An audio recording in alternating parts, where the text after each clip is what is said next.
The evening air was calm, and the sky had turned a deep shade of orange as the sun dipped below the horizon. Marcus Thompson, the newly appointed FBI director, sat behind the wheel of his car, navigating the quiet streets of a suburban neighborhood. It wasn't the usual route he took to get home, but after spending hours at a community outreach event in one of the city's underserved areas, he decided to take a detour. The roads here were less crowded, lined with neatly trimmed lawns and houses that glowed softly under porch lights. It felt peaceful, almost serene. Marcus had always been a man of purpose. From the moment he joined law enforcement, he carried a vision of fairness and equality. As the first African-American FBI director in decades, he understood the weight of his position. He knew people looked up to him, not just because of his title, but because of what he represented: hope for a better future. That night, however, none of those accolades mattered. What happened next would remind him how fragile trust could be, even for someone in his position. As Marcus approached a red light, he slowed down, bringing his car to a gentle stop. The hum of the engine filled the silence around him. But before he could fully process what was happening, the sound of tires screeching shattered the peace. Glancing into his rearview mirror, Marcus saw two police cruisers pulling up quickly behind him, their flashing blue and red lights reflecting off the windows of nearby homes. His heart skipped a beat, but he stayed calm. Maybe there had been some misunderstanding, he thought. Perhaps they were chasing someone else and mistook his car for theirs. But then, 4 officers jumped out of the vehicles, guns drawn, shouting commands that echoed through the otherwise quiet street. "Step out of the vehicle," one of them barked, his voice sharp and demanding. Another officer yelled, "Keep your hands where we can see them." Marcus raised his hands slightly above the steering wheel, careful not to make any sudden movements. His mind raced, trying to piece together what was going on. Had he accidentally broken a traffic rule? Was there something wrong with his car? None of it made sense. Determined to clear things up, Marcus reached carefully toward the glove compartment, where he kept his official credentials. He knew showing his badge would help defuse the situation. After all, he wasn't just any citizen. He was the FBI director. "I'm reaching for my ID," Marcus said calmly, his voice steady despite the adrenaline coursing through him. But instead of easing the tension, his words seemed to agitate the officers even more. One of them stepped closer, his gun still pointed directly at Marcus. "Don't move," the officer snapped, his tone laced with suspicion. Another muttered something under his breath, too low for Marcus to hear clearly, though he caught fragments like "people like you" and "always causing trouble." For a moment, Marcus felt a pang of disbelief. How could this be happening? He had spent years building a reputation as a fair and principled leader. Yet here he was, sitting in his own car, treated as if he were a criminal. Still, he forced himself to stay composed. Losing his temper wouldn't solve anything. Instead, he repeated his explanation slowly, enunciating every word so there would be no room for misinterpretation. "I am the FBI director," he said firmly. "Let me show you my badge." It took several tense seconds, but eventually, one of the officers relented enough to allow Marcus to retrieve his ID. When he held it up, illuminated by the dim interior lights of the car, the atmosphere shifted slightly, but not in the way Marcus expected. Rather than acknowledging his authority or apologizing for the mix-up, the officers exchanged skeptical glances. One of them snatched the badge from Marcus's hand, examining it closely as though doubting its authenticity. Another leaned against the hood of the car, muttering sarcastically, "Big shot, huh?" Despite the hostility surrounding him, Marcus tried to reason with them. "There must be some mistake," he said, his tone measured yet firm. "I haven't done anything wrong." But his words fell on deaf ears. The officers ignored his protests, proceeding to search his car without offering an explanation. They opened the trunk, rifled through papers in the back seat, and inspected every inch of the interior. Each item they touched felt like another layer of dignity stripped away. Throughout the ordeal, Marcus kept his emotions in check. Inside, however, anger simmered alongside frustration. This wasn't just about him. It was about the countless others who faced similar treatment daily, often without the privilege of a high-profile title to protect them. For nearly 45 minutes, Marcus sat immobilized, watching as the officers conducted their invasive search. Their body language screamed distrust, their actions fueled by prejudice rather than evidence. And though they never explicitly mentioned race, the undertones were impossible to ignore. Finally, when backup arrived, including a sergeant who recognized Marcus's name, the situation began to de-escalate.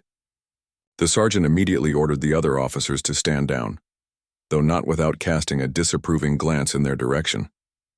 As Marcus drove away, his knuckles white from gripping the steering wheel, he couldn't shake the feeling that this incident was more than just a random act of discrimination.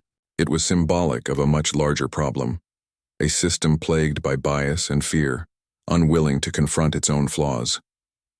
That night, as he lay awake in bed replaying the events in his mind, Marcus realized something profound. Being the FBI director hadn't shielded him from injustice, it had merely highlighted it.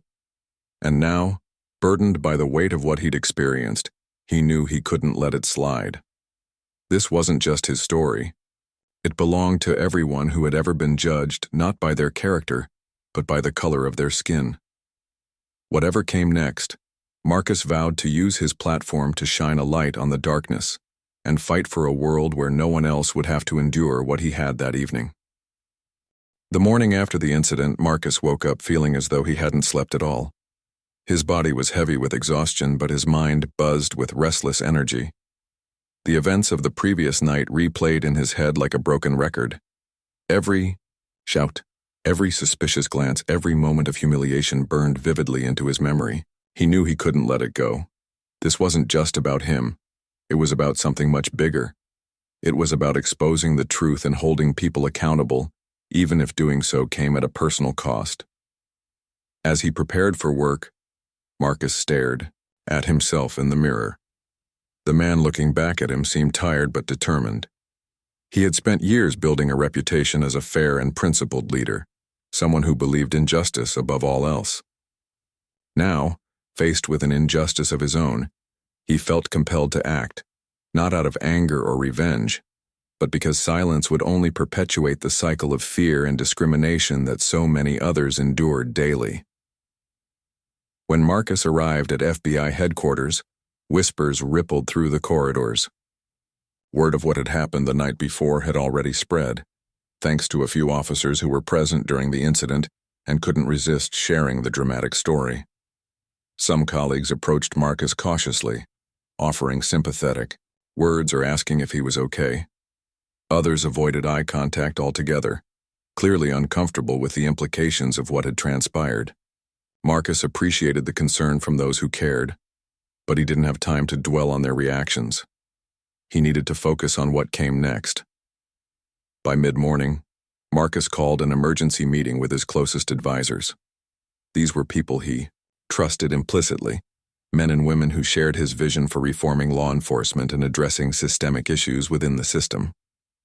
Sitting around the conference table, Marcus recounted the events of the previous night in detail, leaving nothing out.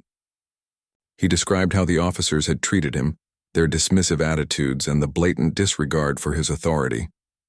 As he spoke, he noticed some of his team members exchanging uneasy glances. They understood the gravity of the situation and the potential fallout. "We can't ignore this," Marcus said firmly, leaning forward in his chair. "If I, as the FBI director, can be treated this way, imagine what happens to ordinary citizens every single day. We have a responsibility to speak up." His words hung in the air, heavy with meaning. One advisor nodded slowly, her expression thoughtful.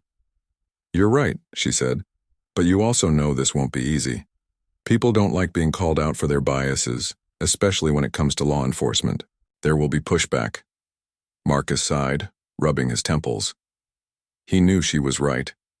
Criticism was inevitable, but staying silent wasn't an option either. After a long pause, he made a decision. "We'll hold a press conference," he announced. "I'll tell the public exactly what happened, without sugarcoating anything. If we want real change, we need transparency." The room fell silent as everyone absorbed his words. Press conferences were usually carefully scripted affairs, designed to control the narrative and protect reputations. But this wouldn't be like that. This would be raw, honest, and unfiltered, a rare glimpse into the realities of racial profiling and police misconduct. It was risky, but Marcus believed it was necessary. Later that afternoon, preparations for the press conference began in earnest. Speechwriters scrambled to draft talking points, while communications specialists worked on crafting a strategy to manage the media frenzy that was sure to follow. Meanwhile, Marcus retreated to his office, where he spent hours reflecting on what he wanted to say. He didn't want this to be about him personally. He wanted it to spark a larger conversation about accountability and reform. Every word mattered, and he intended to choose them wisely. Finally, the next morning arrived. Cameras flashed as Marcus stepped onto the podium in front of a packed room of reporters. The atmosphere was electric, charged with anticipation. Journalists jostled for position, microphones pointed eagerly toward him. For a brief moment, Marcus hesitated, feeling the weight of the moment settle over him. Then, taking a deep breath, he began to speak. "I stand before you today, not just as the FBI director, but as a citizen who experienced firsthand the kind of injustice that too many Americans face daily," he said, his voice steady and clear. "Last night I was pulled over by local police officers under circumstances that were both unnecessary and humiliating. Despite presenting my credentials, immediately I was subjected to a prolonged detention and an invasive search of my vehicle, all based on assumptions, not evidence." The room grew eerily quiet as Marcus continued. He didn't shy away from describing the details. The drawn weapons, the derogatory remarks, the blatant disrespect. Each sentence carried the weight of truth, resonating deeply with those listening. When he finished speaking, the room erupted into chaos. Reporters shouted questions, their voices overlapping in a cacophony of curiosity and disbelief. Marcus answered patiently, refusing to let frustration creep into his tone. He knew this was just the beginning. Within hours, news of the press conference dominated headlines across the country. Social media platforms lit up with reactions as hashtags like Sagar Justice for Marcus and Dar End Racist Policing trended nationwide. Many praised Marcus for his courage, calling him a hero for shedding light on such a pervasive issue.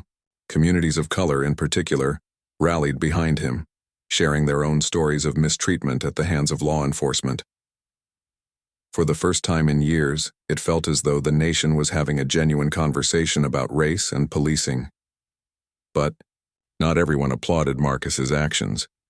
Critics quickly emerged, accusing him of using the incident for political gain or undermining trust in law enforcement.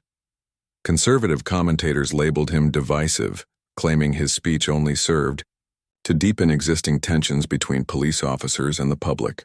Even some moderate voices expressed concern, arguing that while the incident was unfortunate, airing grievances publicly might do more harm than good. Despite the backlash, Marcus remained steadfast. He understood that progress often came with resistance, and he refused to let fear dictate his choices. In interviews and op-eds, he reiterated his commitment to reform, emphasizing that accountability wasn't about assigning blame, it was about creating a better future for everyone. Behind the scenes, however, cracks began to form. Powerful figures within law enforcement circles viewed Marcus's actions as a direct challenge to their autonomy. Anonymous leaks to conservative media outlets painted him as reckless and unfit for leadership. Allies who had initially supported him started distancing themselves, fearing association with controversy.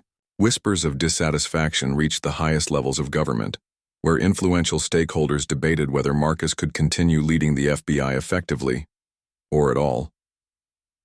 Through it all, Marcus stayed focused on the bigger picture.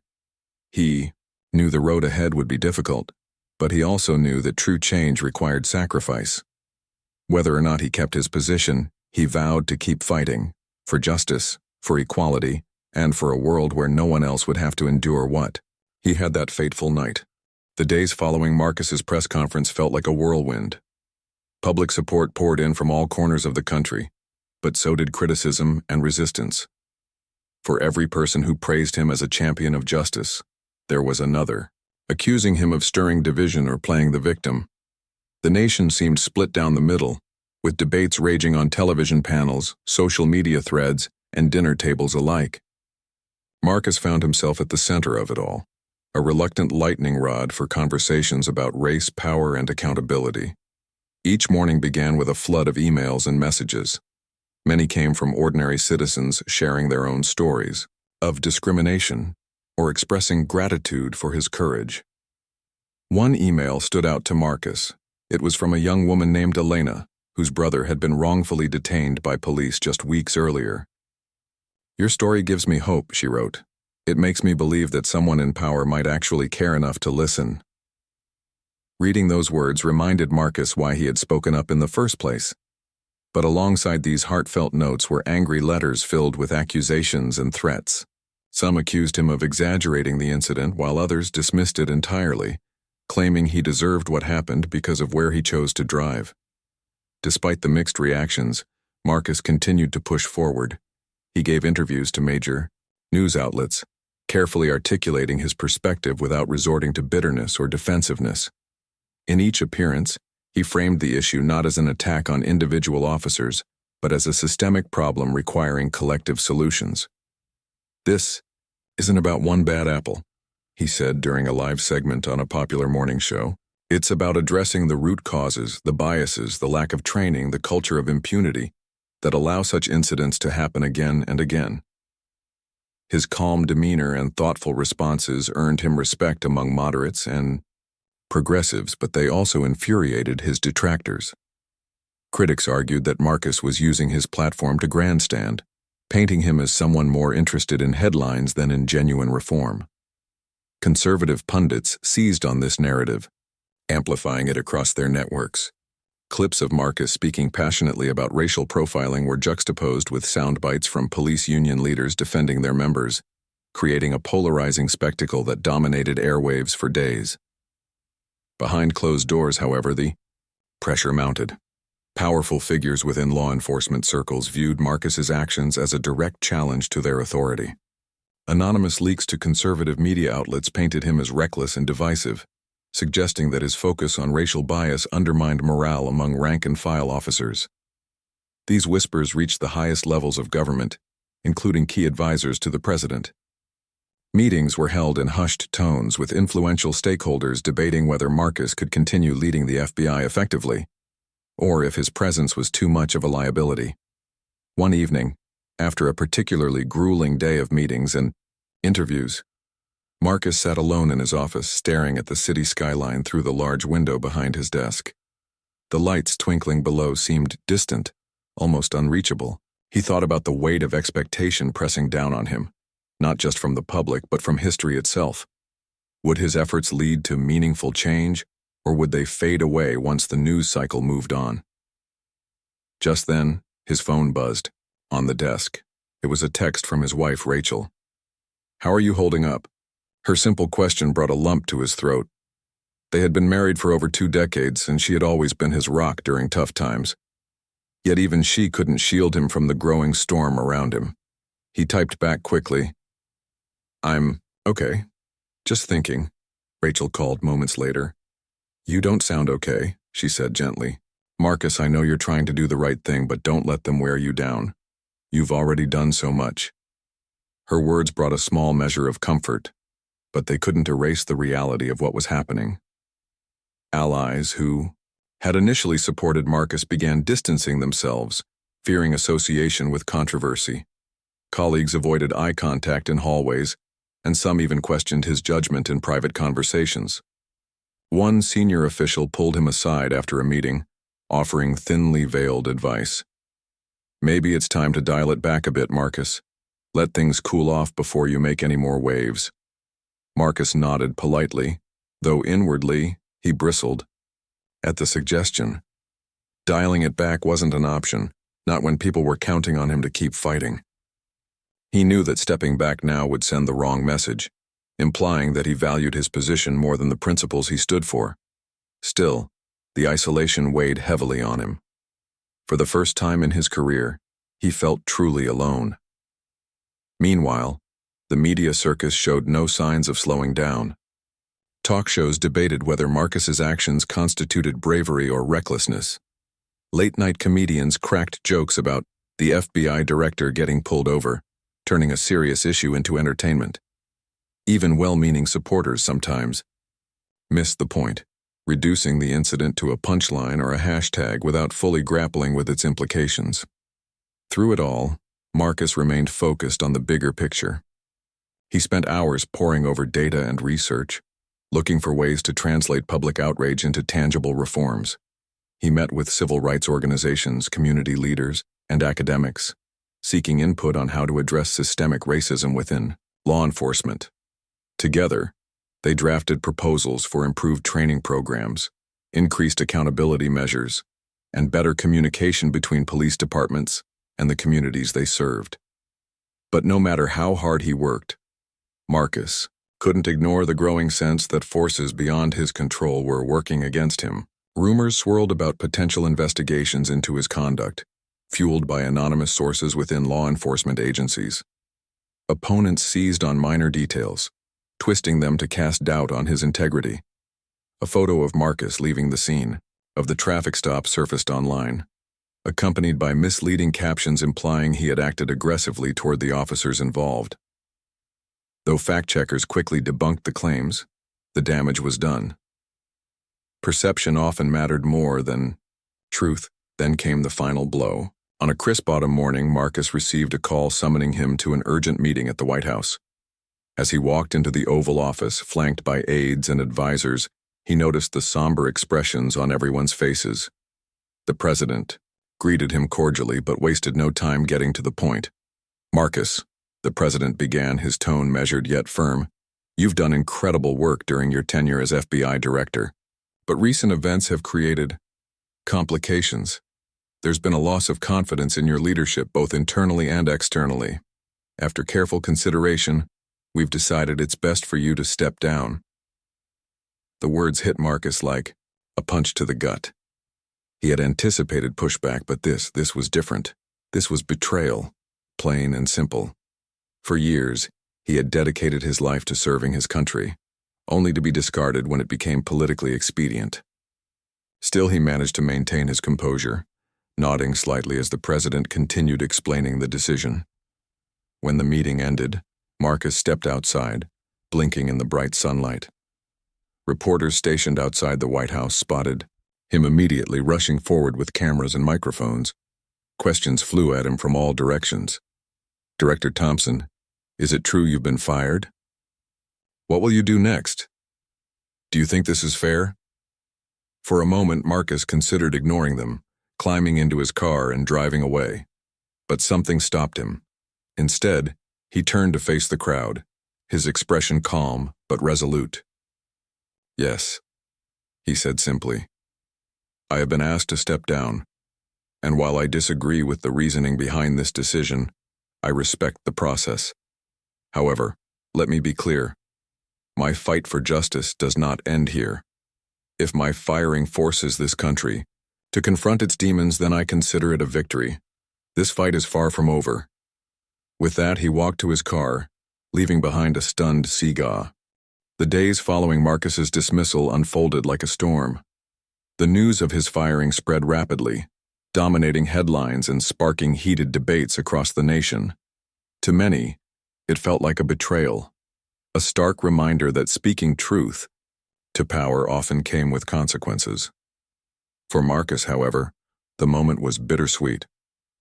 While the loss of his position stung deeply, he refused to let bitterness consume him. Instead, he channeled his energy into something greater, ensuring that his voice would continue to be heard, even if it wasn't from within the walls of the FBI. In the immediate aftermath of the announcement, Marcus retreated briefly to regroup. He spent hours alone in his study, surrounded by books on civil rights leaders like Martin Luther King Jr., Rosa Parks, and Frederick Douglass. Their stories reminded him that progress rarely came without sacrifice. Each chapter he read reignited his resolve. "Silence protects no one," he whispered to himself, repeating the phrase until it became a mantra. If he had been fired for standing up against injustice, then so be it. He would use his newfound freedom to fight harder than ever before. Marcus knew that simply walking away quietly wasn't an option. His resignation speech outside the White House had already ignited a firestorm of public support. Now he needed to harness that momentum. Within days, he began reaching out to trusted allies, activists, lawyers, academics, and community organizers who shared his vision for reform.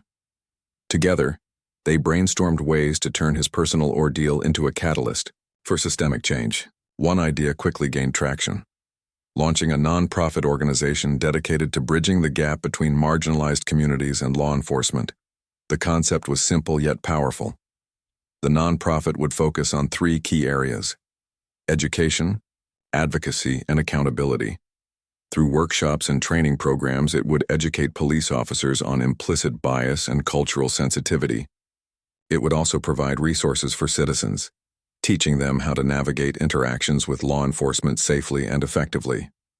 On the advocacy front, the organization would push for legislative reforms, working closely with lawmakers to draft policies aimed at increasing transparency and reducing misconduct. Finally, it would establish an independent oversight board to hold police departments accountable for their actions. Naming the organization proved challenging. After much deliberation, Marcus settled on Pathways to Justice, a name that symbolized hope and action. When the official launch was announced, the response was overwhelming.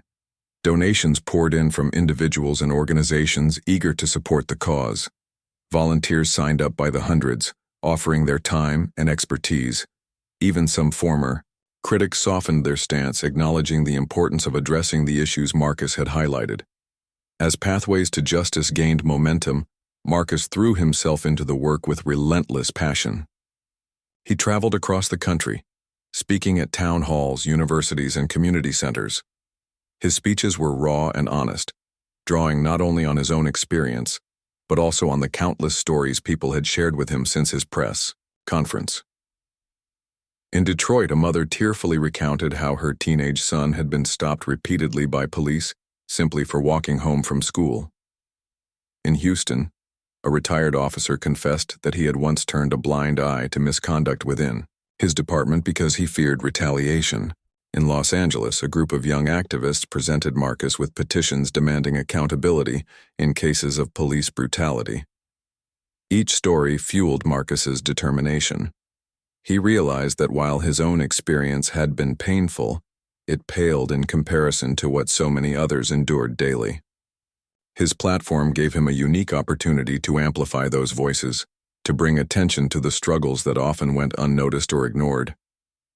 But the journey wasn't without its challenges. Critics continued to attack Marcus, accusing him of using his firing as a publicity stunt. Some even questioned the legitimacy of Pathways to Justice, claiming it was biased against law enforcement. Conservative media outlets amplified these narratives, painting Marcus as someone who sought to dismantle policing altogether rather than improve it. Anonymous trolls flooded social media with hateful comments, targeting not only Marcus but also his family and supporters. Through it all, Marcus remained steadfast. He understood that resistance was inevitable when tackling deeply entrenched systems of power. Rather than engaging in arguments or defending himself publicly, he focused on the work. Every donation processed, every volunteer trained, and every policy proposal drafted was proof that his efforts were making a difference. Slowly but surely, the tide began to shift. One particularly memorable moment came during a visit to Atlanta. Marcus had been invited to speak at a local high school, where students were organizing a march to protest racial profiling. As he stood before the auditorium packed with teenagers, he felt a surge of hope. These young people weren't waiting for permission to demand change. They were taking matters into their own hands. One student approached him after the talk, holding a handmade sign that read, "We deserve better." Her eyes welled with tears as she hugged him tightly. "Thank you for not giving up," she said softly. That encounter stayed with Marcus long after he left the school. It reminded him that this fight wasn't just about adults hashing out policies in boardrooms. It was about creating a better future for the next generation.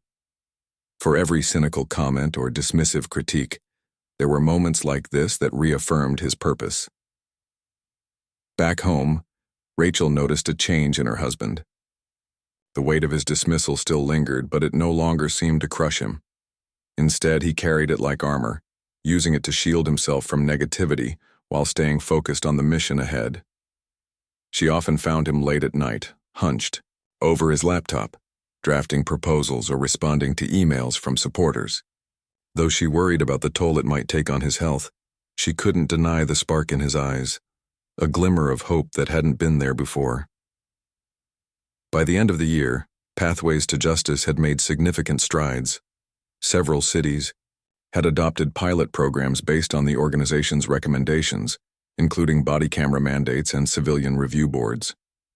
Lawmakers introduced bills inspired by Marcus's advocacy, some of which gained bipartisan support.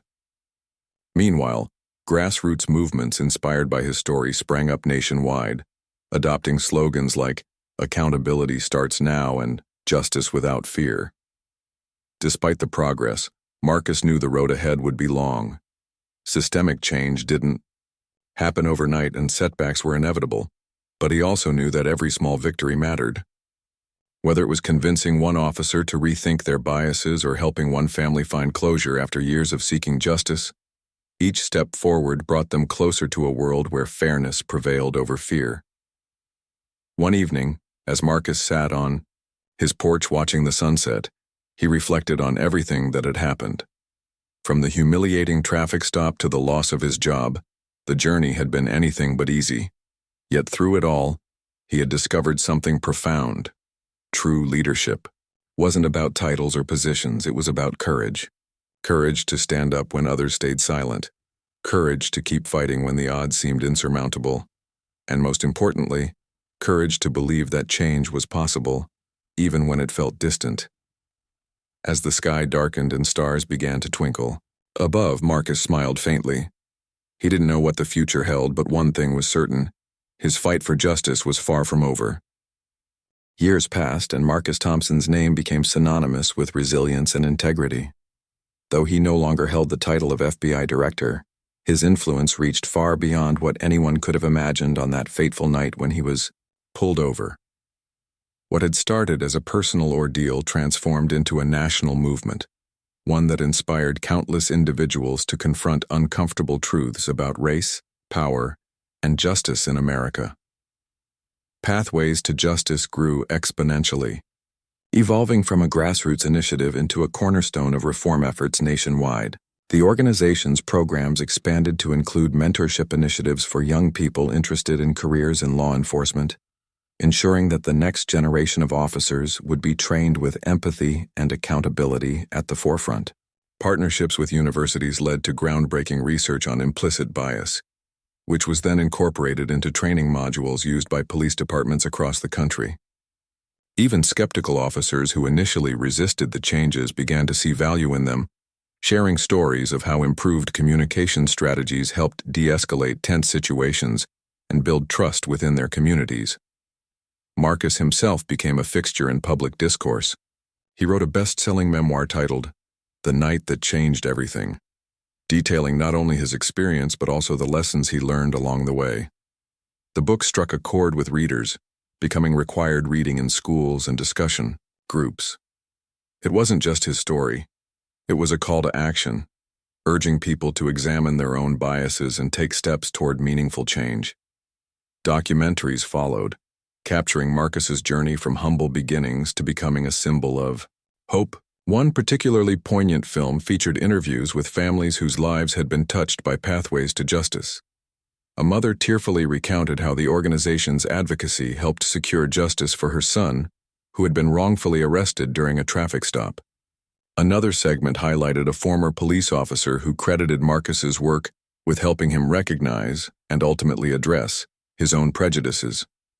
These stories humanized the broader struggle, reminding viewers that behind every statistic or headline were real people fighting for dignity and fairness.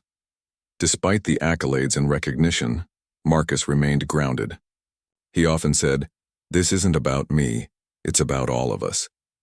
And he meant it.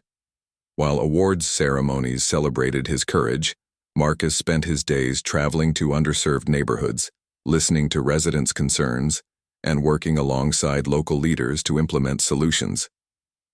His presence alone brought comfort to many, serving as a reminder that someone in power truly cared about their struggles.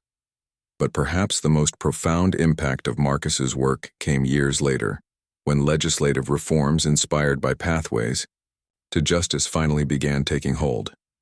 Cities adopted stricter accountability measures, including mandatory body cameras and independent oversight boards.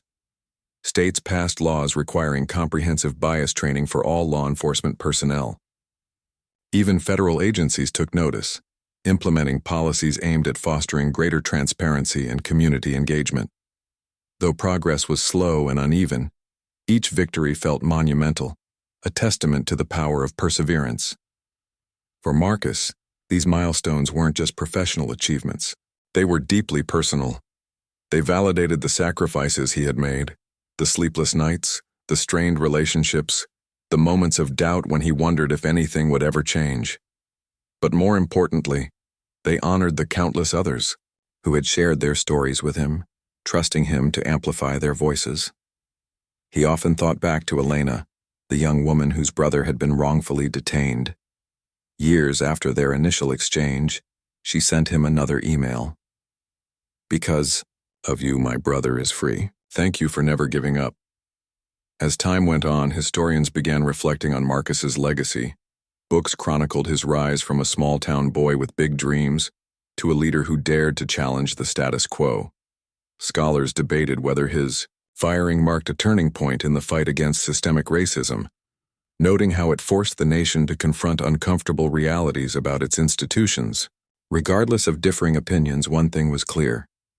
Marcus's courage had sparked a ripple effect, inspiring others to demand better, not just for themselves, but for future generations.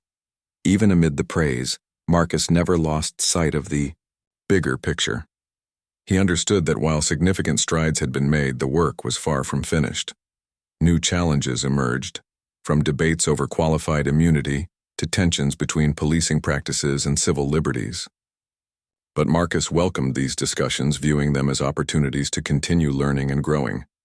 He often reminded audiences, justice isn't a destination, it's a journey.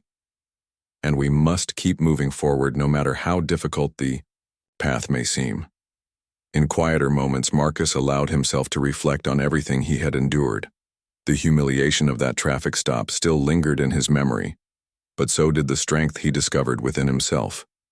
He realized that being vulnerable, admitting fear, frustration, and pain, had been just as important as standing firm in his convictions. It had connected him to others in ways he never anticipated, creating a shared sense of purpose that transcended individual experiences. One evening, as Marcus sat on the porch of the home he shared with Rachel, now surrounded by grandchildren, playing in the yard, he felt an overwhelming sense of gratitude. Life had tested him in ways he couldn't have predicted, yet it had also rewarded him richly. The laughter of his grandkids reminded him why the fight mattered, to ensure they inherited a world where fairness triumphed over fear, where character outweighed prejudice, and where justice was attainable for all.